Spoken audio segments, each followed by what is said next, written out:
नमस्कार, मैं हूं आपके साथ अंजना शर्मा और आप देख रहे हैं सरताज इंडिया न्यूज। तो आइए शुरुआत करते हैं आज की खास खबर से। मोदी ने 10 वर्षों तक देश की आवाज को दबाया, इसलिए जनता ने चुनाव में उन्हें सजा दी, कांग्रेस का आरोप। प्रधानमंत्री नरेंद्र मोदी पर पलटवार करते हुए कांग्रेस ने सोमवार को आरोप लगाया कि प्रधानमंत्री मोदी ने ही 10 वर्षों तक देश की आवाज को दबाया और इसलिए लोकसभा चुनाव में लोगों ने उन्हें दंडित किया है।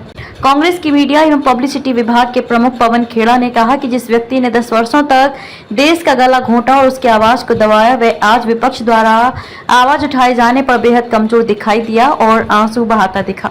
बहुमत वाली सरकार के पीएम नहीं मोदी, खेड़ा ने एक्स पोस्ट में कहा कि उन्होंने कहा कि विपक्ष ने 2.5 घंटे तक प्रधानमंत्री की आवाज दबाई। प्रधानमंत्री मोदी को ये याद दिलाना जरूरी है कि पिछले 10 वर्ष के उनके अन्यायपूर्ण शासन में पूरे देश का दम घुटता रहा, जिसकी सजा जनता ने उन्हें दी।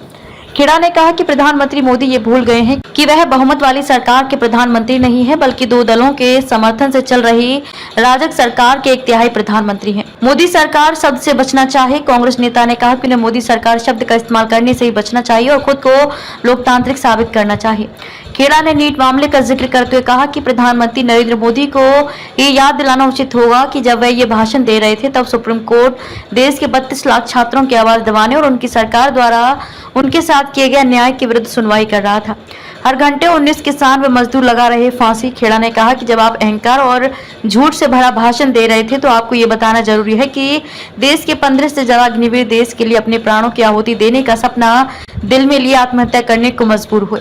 कांग्रेस नेता ने दावा किया कि देश में हर घंटे 19 किसान और मजदूर फांसी लगाकर आत्महत्या करने को मजबूर होते हैं। समस्याओं से जुड़े सवालों को सुनना जरूरी। खेड़ा ने कहा कि आप सही कह रहे हैं प्रधानमंत्री जी, संसद देश के लिए है, यह किसी राजा का दरबार नहीं है, इसलिए विपक्ष को मजबूरन संसद में देश के नौजवानों, किसानों, जवानों, मजदूरों, महिलाओं, पिछड़ों, वंचितों, आदिवासियों और गरीबों की आवाज व दर्द को उठाना पड़ रहा है।